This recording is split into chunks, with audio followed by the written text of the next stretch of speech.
So it's in this area that I think BAM has really moved the discussion forward. Patrice and his team, including geologist Eric Gunthier, who also appeared in Revelations of the Pyramids, they used modern surface roughness meters to determine just how flat and precise are some of the surfaces of worked stone in places like Pumapunku, the Serapeum of Saqqara, and the incredible granite caves of Barbara in India. The results are, to be frank, astonishing, down in the single digits of microns, a micron being 1,000th the part of a millimetre. If you want the imperial conversion for that, there are 25,400 microns in a single inch, and we're talking about measurements on some of these surfaces that challenge even these scales. A difference in flatness as low as 1.5 microns was measured on some of these artifacts and surfaces. For all intents and purposes, perfectly flat. This isn't a one-off measurement either. This is work that has been repeated across multiple surfaces of multiple objects. Objects like the famous H-blocks at Pumapunku, the boxes of the Serapeum, and the solid granite walls of the Barbara caves in India. This is work that is utterly and entirely beyond any claims of simple hand tools and primitive technology. What? These results cannot be ignored. They're empirical, the measurements are repeatable, and they are solid evidence for sophisticated tools and techniques that must have been employed in the distant past. They lead to significant implications for our understanding of the history of human civilization on this planet.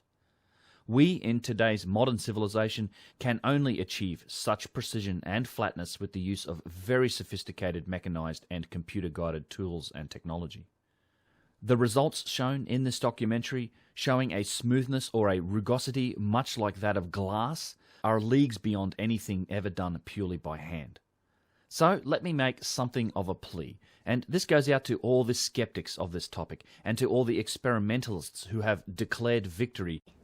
Victory is mine! Simply because they have shown that it is possible to shape stone with primitive tools and technologies. Not that I think anyone has ever really disputed that, and certainly I haven't. Please watch this documentary, and please try to replicate these results using the methods you claim can achieve them. Even try to just explain them from your primitive technology perspective. I'd be quite entertained to hear it.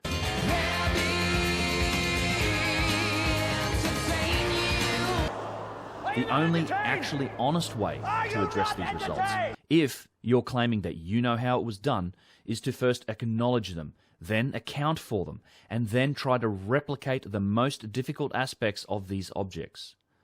I'm not claiming that I know how these were done, so the burden of proof here isn't on me, it's on you.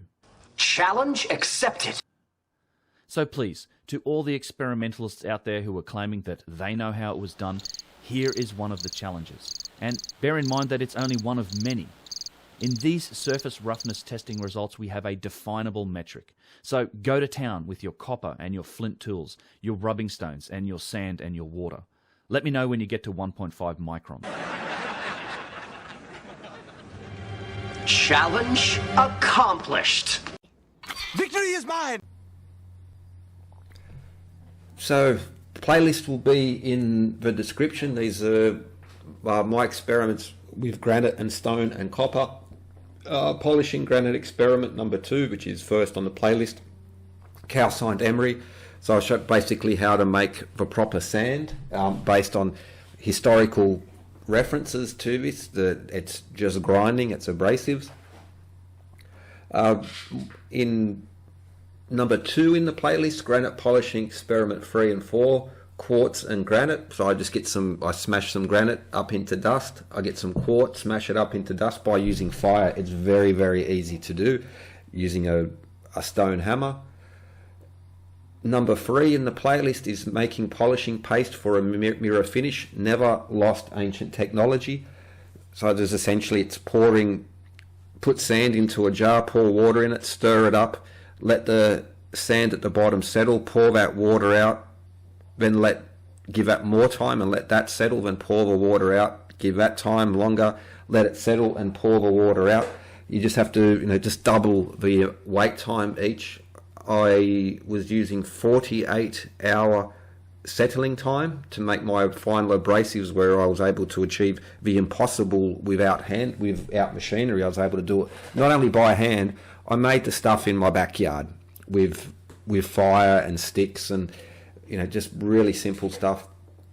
And then like 5 and 6, I just show how to grind a rough piece of granite down to flat. So here's the thing: not only is it possible, yes, it is, absolutely, you can do it. Okay.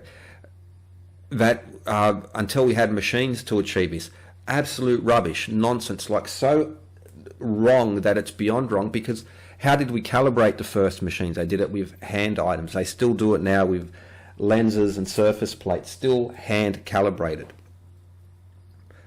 Well, okay then, like you smarty pants, you can do it, but it'll take you a lifetime. No, it doesn't. It's measured in short time, in fractions of an hour or a few hours. From a very rough piece of granite, would be depending on how good the mason was to get a smooth surface, could be anywhere from half an hour to 1.5 hours to get it very, like, super smooth. And I mean super smooth, far better than 31 microns. That's how short it takes. Now, to get it down to the 1.5 micron level, I polished it, an older stone that had been sort of scratched up. I just sort of let it, use it to help calibrate flat plates. It was just sitting down there. 45 minutes of polishing with my homemade 48-hour settling time for abrasive. So once again, whether it's drilling, busted. Cutting, busted. All the lost ancient, it's always mirror finish. It's busted. I'll put the link because I've already addressed this BAM video before, but I went and got the surface roughness measurement to test it, and not only is it done, not only is it doable, it's fast and it's easy. And I just wonder when the ancient lost high technologists will do a single experiment in the very topic of which they are so, their reason for existence seems to orbit around this, and yet they don't have not only the interest to do any of these experiments for themselves. I would have thought just out of sheer curiosity would give it a go. You can do an experiment to show that something won't work. It's not just about doing an experiment to prove something will work. They've done neither. And also they will reference these experiments but never link them, never show them, because they know if their audience sees this and their audience learns how to do these things, that they're going to be in a lot of trouble. Their whole business model is going to collapse. So links in the description. I don't need to explain the theoretical points of this Uncharted X. I already have demonstrated it, and with these measurements I've shown that it's done. Okay, another thing, by actually doing experiments, I realised that the stone sticks to the side of the wall. So it's not just about polishing on a horizontal surface. You can also do it on a vertical surface and have a heavy stone with very little effort to move it. You can maybe attach a rope. Again, just give the job to a laziest person and they'll figure out a very easy way to do it. Once again, ancient lost high technology, not only is the claims busted, their underlying claims are utterly false, and we'll see if they acknowledge this, rather than do the sort of hide it away and say, the experimentalist skeptics and they won't acknowledge this. No, the lost ancient high technologists won't acknowledge not only the theoretical, but the factual, the demonstrable, and, they won't demonstrate it themselves because the whole business falls apart. Utterly, utterly busted. Stop! He's already dead. To get in the low 10 microns, low single digits, absolutely just not, it's just not a mystery, and it's not special, and it's barely noteworthy, to be honest. Using this same device, I switched from the RZ setting to the RA setting, so that there's different ways of calculating the average. Simple averages include all data, and then we'll divide by the number of points. But there are other ways of doing the averages where you take out the really low and the really high readings and then get a more appropriate mean or average. And so exactly the same stone, I'm just measuring the average differently, and so I'm using the RA mode instead of the RZ mode. 0.488 microns is 488 nanometers. So the stone is flat in nanometer scale. Essentially, it just depends on how you adjust the machine. I got 150 nanometers on different parts. These are just the bits that I filmed. So, lost ancient high technology. It's impossible by hand. You must demonstrate this. Well, we've done it all. We've done it before, and we must acknowledge this data. But you, of course, must not acknowledge anything. You must do no experimentation. You must not highlight the experiments that have been done, because, well, if there was any honesty in this lost ancient, or any logic or just consistency, it just all falls apart. So, just to show the other way of using this measurement. And what I've done here, again, I must stress, is not important, it's not special, it's not unique, and it's not of a high quality compared to those who have done it a little bit more than what I have. My method is incredibly primitive. My technique is noobish. I really don't, I haven't had the years of experience or a master to teach me in all the subtleties, and I would bet that if I was to get 1.5 micron, that I would be told, well, that's a good first day's work, son, but you've got a long way to go. So, utterly busted.